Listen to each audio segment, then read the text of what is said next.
Bonsoir à vous toutes et à vous tous. Ce soir, je veux commencer par un chiffre que rien dans la géologie de l'Ouganda ne devrait rendre possible. 3,4 milliards de dollars d'or exportés en une seule année par un pays qui, de ses propres mines, en sort à peine 3 tonnes. Derrière cet écart, il y a des creuseurs de l'Ituri et du Kivu qui descendent au fond des galeries et dont la sueur finit en lingots à Dubaï. 115 centimes reviennent construire leur école ou leur hôpital. C'est de leur or qu'il s'agit ce soir, le nôtre. Je salue chacune et chacun de vous, à Kinshasa comme à Bunia. Et je pense à vous, nos sentinelles de la diaspora, ce soir à Bruxelles, à Toronto et à Johannesburg. Vous qui suivez ce journal avec l'exigence de ceux qui veulent des faits et pas des slogans. Le fil de cette soirée tient en une phrase. Hier encore, à cette antenne, nous vous parlions de contrebande, de ces minerais qui quittent l'Est pour enrichir d'autres que nous. Ce soir, nous remontons ce même circuit jusqu'au bout, mais par une autre porte. On vous parle sans cesse du Rwanda et du M23, et il faut en parler. Il y a pourtant un second voisin qui signe des accords avec Kinshasa le jour et laisse passer notre or la nuit. Et celui-là, on le nomme rarement. Ce soir, nous le nommons. Solange a passé plusieurs jours dans les rapports de l'ONU, les décisions de justice et les chiffres des banques centrales pour reconstituer ce circuit. Un seul dossier, mais tenu jusqu'au bout. Parce qu'à un moment, éclairer un fait vaut mieux que survoler 10.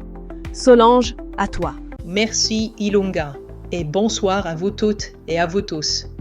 Commençons par une date, parce qu'elle fait autorité. Le 19 décembre 2005, la Cour internationale de justice, la plus haute juridiction du monde, a jugé que l'Ouganda, en occupant l'Ituri entre 1998 et 2003, s'était rendu responsable du pillage et de l'exploitation illégale de nos ressources naturelles, notre or en tête. 2 choses dans cet arrêt méritent d'être dites avec exactitude.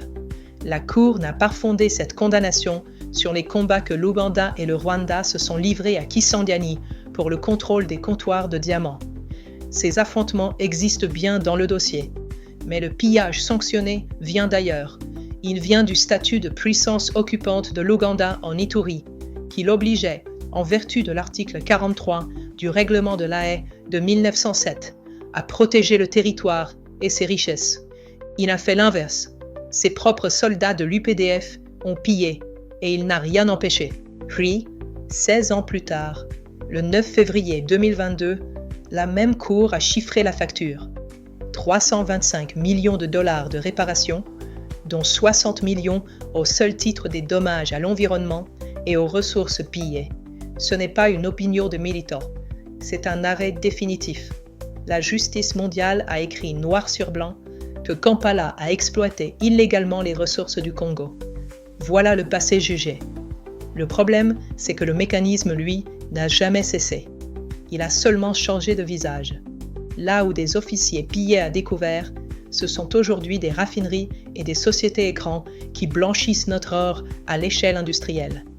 Et pour comprendre l'ampleur du système, il suffit de poser une arithmétique que personne à Kampala n'a jamais su expliquer. En 2024, l'Ouganda a exporté pour 3,4 milliards de dollars d'or, soit environ 37% de toutes ses recettes d'exportation. En 2025, sur les 5 premiers mois seulement, 1,91 milliard de dollars, avec un pic de 485 millions rien qu'au mois de mai. Or, l'Ouganda ne possède pas de réserve aurifère capable de justifier de tels volumes. Sa production nationale, selon les estimations géologiques, plafonne à moins de 3 tonnes par an. Faisons le calcul ensemble, simplement. À 3,4 milliards de dollars, avec un prix moyen du kilo autour de 83 000 dollars, cela fait environ 41 tonnes d'or exportées. Un pays qui produit 3 tonnes en exporte 41. Cette équation, à elle seule, est la preuve d'un blanchiment massif. On ne vend pas ce qu'on n'a pas, à moins que la différence ne vienne d'ailleurs. Cet ailleurs, c'est notre sol, l'Ituri, le Nord Kivu, le Sud Kivu. Et la destination finale achève de trahir le circuit. 98% de cet or ougandais part vers les Émirats arabes unis, vers Dubaï, devenu le marché mondial où l'origine d'un métal se perd dans des raffineries qui ne posent pas de questions. En mai 2025, sur 485 millions d'exportations, 411 millions sont allés à Dubaï. Une étude de l'Université catholique de Louvain, publiée en novembre 2024, a chiffré la chose. 95% de l'or exporté par l'Ouganda en 2019, soit près de 28 tonnes, provenait de sources non déclarées, essentiellement congolaises. Et un rapport onusien, toujours cité aujourd'hui, estime que 40 tonnes d'or congolais sont sorties en contrebande chaque année, dérobant plus de 2 milliards de dollars à notre pays. Il faut maintenant mettre un nom sur la machine, parce que ce dossier a un nom, et notre rédaction l'a déjà prononcé à cette antenne. Au cœur du système, une raffinerie, l'African Gold Refinery, l'AGR, installée à Entebbe, à quelques kilomètres de l'aéroport international. La proximité n'a rien d'un hasard. Elle sert à expédier vite. Fondée en 2014 par un homme d'affaires belge, Alain Goetz, cette raffinerie a l'une des plus grandes capacités du continent. Et cet homme, la justice l'a rattrapé. Pas une fois, mais plusieurs. En 2020, le tribunal d'Anvers en Belgique l'a condamné avec son frère Sylvain à 18 mois de prison avec sursis pour blanchiment d'argent et fraude. Le 17 mars 2022, le Trésor américain l'a sanctionné, lui et 9 entités liées à l'AGR. Le 8 décembre 2022, l'Union européenne l'a inscrit à son tour sur sa liste de sanctions. Et le 2 avril 2026, il y a 3 mois à peine, la Cour de justice de l'Union européenne a confirmé le gel de ses avoirs. États-Unis, Belgique, Union européenne, 3 juridictions occidentales, pas une seule voix congolaise, ont documenté et sanctionné le même circuit. Les chiffres reconnus sont accablants et ils sortent de la bouche même de l'intéressé. En 2018, Alain Goetz a admis que l'AGR raffinait environ 150 kg d'or congolais par semaine, soit 8,5 tonnes par an pour une valeur de 496 millions de dollars. À l'époque, cela représentait la quasi-totalité des exportations d'or de tout l'Ouganda. Autrement dit, sans le Congo, il n'y aurait tout simplement pas d'industrie aurifère ougandaise. Voilà le fait nu. Notre or n'est pas un appoint de l'économie du voisin. Il en est le socle. Restons honnêtes sur un point, car la rigueur n'exige. Une fois l'or brut fondu et affiné, sa signature géologique disparaît. Il devient scientifiquement impossible de prouver sur un album final qu'il vient du Congo. C'est précisément ce qui rend l'impunité si commode. Et c'est pour cela que le travail des juridictions qui remontent la chaîne en amont de la faute est irremplaçable. Ilunga, avant de dire ce que ce circuit fait à la guerre et à nos vies, je te laisse poser les 2 questions qui, je le sais, brûlent déjà. Merci Solange. Ma première question, elle est de terrain et elle touche directement à ce que nous vivons dans nos provinces. Secteur, physiquement, comment traverse-t-il la frontière? Qui tient la porte? Parce que tant qu'on parle de milliards à Dubaï, cela reste abstrait pour la mère de famille de Bunia. Explique-nous la route. Ta question va au cœur du système, Ilunga, parce que si l'AGR est le cœur, les postes frontières sont les artères. Et un nom revient dans tous les rapports d'experts, Bunagana. Cette ville frontière de Rutshuru au Nord Kivu est tombée aux mains du M23 en juin 2022 et n'a jamais été reprise. Depuis, elle ne fonctionne plus comme une frontière tenue par notre État, mais comme un corridor ouvert au service de la rébellion. Le rapport du groupe d'experts de l'ONU de juillet 2024 établit que l'Ouganda n'a empêché ni la présence de troupes du M23 et de forces rwandaises sur son territoire, ni leur passage, et documente des réunions de coordination entre des officiers du renseignement militaire ougandais et des commandants du M23, à Bunagana et à Kisoro. Des camions de vivres, de carburant et de matériel remontent régulièrement d'Ouganda vers la zone occupée. Au moment de la chute de Goma, en février 2025, une source diplomatique estimait déjà entre 3 000 et 7 000 le nombre de soldats ougandais sur notre sol. Et le fils du président Museveni, le général Muhoozi Kainerugaba, a déclaré publiquement que cette frontière était sa sphère d'influence, où rien ne se passerait sans sa permission. Voilà la route de l'or, une frontière que notre État ne contrôle plus. Une frontière que nous ne contrôlons plus. Tu as raison. Mais il y a 1 an, nous avons vu ce qui arrive quand un Congolais tente, lui, de reprendre le contrôle. Ma deuxième question part de là, et elle est plus dérangeante. En mars 2026, le gouverneur militaire de l'Ituri de l'époque, Johnny Luboya Nkashama, verrouille aux postes d'Anzida et de Karombo le passage libre de l'armée ougandaise, l'UPDF, celle-là même qui sécurise le corridor de l'or. 25 jours plus tard, le fils de Museveni exige publiquement son remplacement. 72 jours après cet ultimatum, Luboya saute sur un motif de gestion sanitaire. Solange, un officier qui ralentit la route de l'or, est écarté au lieu d'être protégé. Qu'est-ce que cela nous dit du calcul de Kinshasa? C'est le point le plus lourd du dossier Ilongwa, et je vais le tenir avec prudence, parce que sur les intentions d'un gouvernement, aucune pièce publique ne permet de trancher. Reprenons d'abord ce qui est établi. Ce que Luboya freinait, ce n'était pas les ADF, c'étaient les mouvements de l'UPDF, l'armée ougandaise. En imposant une autorisation préalable à ces franchissements de frontières, il ne bloquait pas des rebelles, il coupait une route d'évacuation de l'or. Le 25 mars, le général Muvuzi l'a traité publiquement de très stupide et a réclamé son départ. Kinshasa a d'abord refusé, y voyant une ingérence, puis 72 jours plus tard, a fait exactement ce que Kampala demandait, en l'habillant de l'épidémie d'Ebola et de l'usure à mandat de 5 ans. Voilà les faits. Restent 3 lectures, et je les pose côte à côte, sans en choisir aucune. Première lecture. Kinshasa ignore la portée réelle du geste, et n'a vu qu'une rotation administrative ordinaire. Deuxième lecture. Kinshasa sait, et laisse faire, parce que des intérêts s'accommodent de ce corridor. Troisième lecture, la plus troublante. Kinshasa sait parfaitement, mais recule pour ne pas ouvrir un second front d'agression contre l'Ouganda quand l'armée se bat déjà contre le Rwanda et le M23 à l'est. Un front de trop, peut-être perdu d'avance. Aucune de ces 3 lectures n'est prouvée, mais toutes les 3 débouchent sur la même conséquence pour le Congolais. Celui qui a tenté de fermer la route de l'or n'est plus là, et la route, elle, est restée ouverte.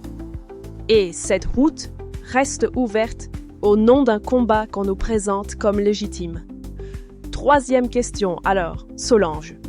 L'Ouganda est officiellement chez nous depuis fin 2021 avec l'opération Shujaa pour combattre les ADF. Après presque 4 ans, où sont passés ces ADF? Est-ce que cette présence a rendu l'Est plus sûr, oui ou non? C'est la question qui fait tomber le masque Ilunga, et la réponse est documentée. Après 4 ans d'opération Shujaa, l'Institute for Security Studies, dans un rapport de septembre 2025, constate que la présence des ADF a augmenté depuis 2021, particulièrement en Ituri et dans le sud de Lubero. L'opération les a dégradés près de la frontière, mais ne les a pas neutralisés. Elle les a dispersés vers Mombasa et vers le nord, exportant la terreur vers des communautés jusque-là épargnées. En stratégie, cela porte un nom, l'effet ballon. On presse un groupe mobile sans le détruire, et il se répand ailleurs. Mais voici l'élément qui éclaire tout. Quand on regarde une carte des déploiements ougandais, il ne coïncide pas avec les bastions des ADF. Il coïncide avec des intérêts économiques. La sécurisation de l'axe routier Kasindi-Beni-Butembo, dont la construction a été confiée à une entreprise ougandaise et qui sert à écouler vers notre marché les produits ougandais, 542 millions de dollars de marchandises sur l'exercice 2024-2025. Et la sécurisation du bassin du lac Albert, où l'Ouganda développe des gisements pétroliers et prépare l'oléoduc qui portera ce pétrole vers l'océan Indien. En juin 2025, l'armée ougandaise a même annoncé avoir, je reprends son propre mot, occupé 2 localités congolaises sur les rives du lac Albert. Le mot était dans son communiqué, occupé. Alors, Soyons justes une dernière fois, parce que c'est notre marque. L'Ouganda a bien subi des attentats des ADF en 2021. Sa préoccupation sécuritaire, à l'origine, était réelle. Mais tant que la menace ADF persiste, la présence de son armée sur notre sol reste justifiée aux yeux du monde. Ce qui veut dire, et c'est le paradoxe glaçant de ce dossier, que la survie des ADF sert les intérêts de Kampala. On ne détruit pas totalement ce qui vous ouvre les portes. Ce que nous éclairons ce soir, Ilunga, ce n'est pas seulement une contrebande. C'est une souveraineté qui saigne. Chaque tonne d'or qui franchit Bunagana pour être blanchie à Entebbe est une tonne de routes, d'écoles et d'hôpitaux volées à nos enfants. La justice internationale a nommé les faits. Les sanctions existent. Et pourtant, le réseau d'Alan Guts a continué d'opérer sous d'autres noms de société, malgré les listes noires. Ce n'est donc pas la connaissance des faits qui manque, c'est la volonté de les faire cesser. Merci Solange. Retenons l'essentiel de ce dossier. Un pays qui produit 3 tonnes d'or en exporte 41, et c'est notre Est qui fournit la différence. Une raffinerie nommée à Entebbe, un homme condamné en Belgique et sanctionné par Washington et Bruxelles. Une frontière à Bunagana hors de notre contrôle. Un gouverneur écarté pour avoir voulu fermer la voûte et une opération antiterroriste qui en 4 ans a déplacé la menace au lieu de l'éteindre. La justice mondiale a tout écrit et rien n'a changé sur le terrain. La question de ce soir tient dans un nom sur une carte. Bunagana. Tant que cette porte restera aux mains d'autrui, aucun communiqué de coopération signé à Kinshasa ne pèsera plus lourd que les camions qui la franchissent chaque nuit. Passons maintenant à ce qui touche le corps de la nation, sa santé, où l'argent annoncé et l'argent reçu ne racontent pas la même histoire. Commençons par le Haut-Katanga, où le soin lui-même est entré en tension. Depuis le vendredi 3 juillet, les médecins des hôpitaux publics de la province observent une grève sous forme de polarisation des urgences. Annoncée par le bureau provincial du syndicat des médecins de la RDC, le SIMECO, dans une correspondance signée du docteur Oscar Kvungu Numbi. Le mouvement suit un calendrier rotatif des cliniques universitaires de Lubumbashi aux hôpitaux de Kilwa, Mitwaba, Kampemba et jusqu'à l'hôpital du Saint-Antenaire de Tipushi. Les consultations externes, les chirurgies programmées et les réunions matinales sont suspendues. Seules les banques de sang et les urgences vitales restent assurées par les médecins cadres. Le syndicat réclame l'amélioration des conditions de travail. Derrière ce mot administratif, une réalité que chaque malade katangais mesure. Quand le médecin cesse de consulter, c'est le pauvre qui n'a pas d'alternative privée qui reste à la porte. Et cette fragilité du soin, on la retrouve, plus grave encore, là où le virus tue. Car pendant que le Katanga se met en grève faute de conditions, l'Est, lui, se bat contre Ebola avec des équipes de première ligne qui, elles aussi, dénoncent des salaires non versés. En Ituri, épicentre de la 17e épidémie, des infirmiers, des hygiénistes et des superviseurs affectés au centre de traitement Elikia et à l'hôpital général de Bunia affirment travailler depuis près de 2 mois sans rémunération, exposés chaque jour au risque de contamination. Un observateur de la société civile résume le malaise d'une phase. Les hôtels qui logent les équipes affichent complet, mais les prestataires de terrain souffrent. Contactés, les responsables de la coordination de la riposte n'avaient pas répondu à l'heure de la publication. Ce silence sur un dossier où des vies dépendent de la motivation des équipes est en soi une information. Et l'argent, pourtant, a été annoncé. Le 2 juillet à Kinshasa, en marge de la visite de solidarité du président sud-africain Cyril Ramaphosa, la Banque mondiale a relevé son appui à la riposte, le portant à 73 millions de dollars, dont 46 millions déjà en cours de décaissement pour le plan national, selon son directeur pays Albert Zefak, qui a précisé qu'il ne s'agissait pas d'une promesse, mais de fonds disponibles.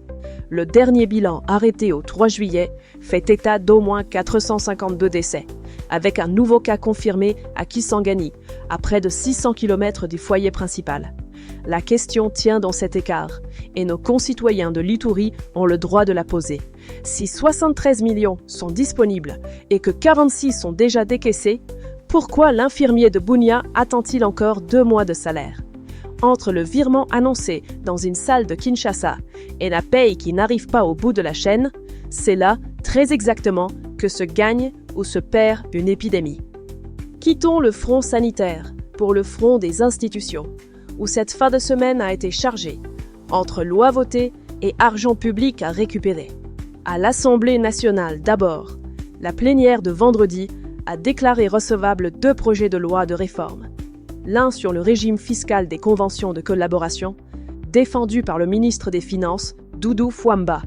L'autre portant statut des anciens combattants, présenté par le ministre délégué Eliezer Ntambwe. Les 2 commissions ont 3 jours pour intégrer les amendements. Dans la même séance, la loi de finances rectificative 2026 a été adoptée à l'unanimité. 389 voix, 0 contre, et transmise au Sénat. De son côté, la Chambre haute a jugé favorable à la ratification 2 accords. Un partenariat économique avec les Émirats arabes unis, signé en février, et le nouvel accord international sur le cacao, signé à Abidjan. Beaucoup de textes, donc, sur la souveraineté économique. Reste, comme toujours, la distance entre un texte voté et une vie changée. Et cette distance, le gouvernement veut justement la combler en récupérant l'argent qui manque. Le vendredi 3 juillet, la première ministre Judith Suminwa a présidé la commission spéciale du recouvrement forcé des créances du Fonds de promotion de l'industrie, le FPI. En jeu, près de 350 millions de dollars entre les mains de débiteurs insolvables. Certaines créances remontant à près de 20 ans. Le ministre Justin Kalumba l'a dit sans détour. Il n'est pas normal que des personnes ayant reçu de l'argent de l'État ne le rendent pas. L'objectif affiché, réinjecter ces fonds dans l'industrialisation et l'emploi. La détermination est réelle. Sa mesure viendra du nombre de dossiers effectivement recouvrés, pas du nombre de réunions tenues. De l'argent public à récupérer, à l'argent public dont on cherche encore la trace, il n'y a qu'un pas et il mène au procès Frivao. L'ancien ministre de la Justice, Constant Mutamba, a annoncé qu'il comparaîtra personnellement le 13 juillet dans le dossier du Fonds de réparation des victimes des activités de l'Ouganda en RDC. Depuis son lit d'hôpital, il dit vouloir défendre, selon ses mots, la vérité et la vraie justice, et réclame que le procès soit retransmis en direct. Rappelons les faits qui l'ont conduit là. Des paiements évalués à plus de 50 millions de dollars auraient été effectués avant l'avis de non-objection de la Direction du contrôle des marchés publics. Le directeur intérimaire du Frivao affirmant avoir agi sur instruction verbale de Mutamba. Rien n'est jugé à ce stade. Le 13 juillet dira si cette demande de transparence tient ou si elle reste une posture de tribune. Terminons par une controverse plus discrète, mais qui touche à un équilibre ancien de notre République, celui entre l'autel et l'État. Une structure de la société civile, la Convergence pour l'émergence du Congo, a rendu public un plaidoyer demandant une clarification du rôle de la conférence épiscopale, la CENCO, dans le débat public. Son président, Jean-Louis Chimbalanga, estime que certaines prises de position des évêques, notamment autour du 30 juin, relèvent d'un positionnement politique. Il s'appuie sur l'accord-cadre de 1977 entre le Saint-Siège et l'État congolais, qui encadre les missions pastorales, éducatives et sociales de l'Église, sans lui conférer de rôle dans la conduite des affaires politiques, et rappelle que les évêques demeurent soumis au droit commun congolais. La démarche, précise le document, ne conteste pas la place de l'Église, mais ouvre un débat sur les limites de l'engagement politique de ces évêques.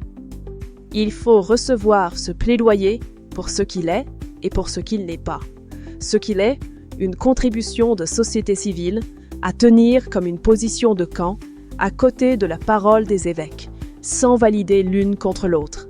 Ce qu'il n'est pas, une nouveauté surgit de nulle part. Nos auditeurs se souviennent que le cardinal Fridolin Ambongo, le 30 juin, a redit son opposition à toute révision constitutionnelle, jugeant que la priorité du pays était la paix et l'unité, pas le changement du texte fondamental. Le débat sur la Constitution, lui, reste vif, entre la coalition qui défend l'ordre constitutionnel et celle qui plaide le changement. Ce que révèle ce plaidoyer, c'est que la bataille ne se joue plus seulement entre partis. Elle interroge désormais qui, dans la cité, a le droit de parler au nom du pays. Une église qui se tait quand la nation souffre, ou une église qui parle et qu'on accuse aussitôt de faire de la politique, entre ces deux reproches, c'est à la conscience de chaque Congolais que revient le dernier mot. Voilà notre soirée. Des blouses blanches en grève au Katanga. Des salaires qui n'arrivent pas en Ituri. 350 millions à recouvrer et une église sommée de préciser sa place. 3 fronts différents, une même exigence, celle d'un État qui tienne ses promesses jusqu'au bout de la chaîne. Ce journal, nous l'avons voulu resserrer et assumer ainsi. Un seul grand dossier, car nous n'avions pas voulu laisser cette information annoncée dans les médias internationaux paraître futile et traitée comme si cela n'avait aucune importance. Notre nation a le droit de savoir. N'est-ce pas les faits d'abord? Car les faits apportent toujours la vérité. Retenez donc l'essentiel. Un pays voisin exporte 3,4 milliards de dollars d'or qu'il ne produit pas. Et c'est l'Est du Congo qui fournit la différence. Une raffinerie à Entebbe, l'African Gold Refinery, et un homme, Alain Guts, condamné à Anvers, sanctionné par Washington et Bruxelles, dont le gel des avoirs a encore été confirmé par la justice européenne en avril dernier. Une frontière à Bunagana que nous ne contrôlons plus depuis 2022. Et une opération militaire ougandaise qui, en 4 ans, a suivi les routes de l'or et du pétrole plus que les traces des ADF. La Cour internationale de justice avait déjà jugé ce pillage en 2005. Les faits sont connus.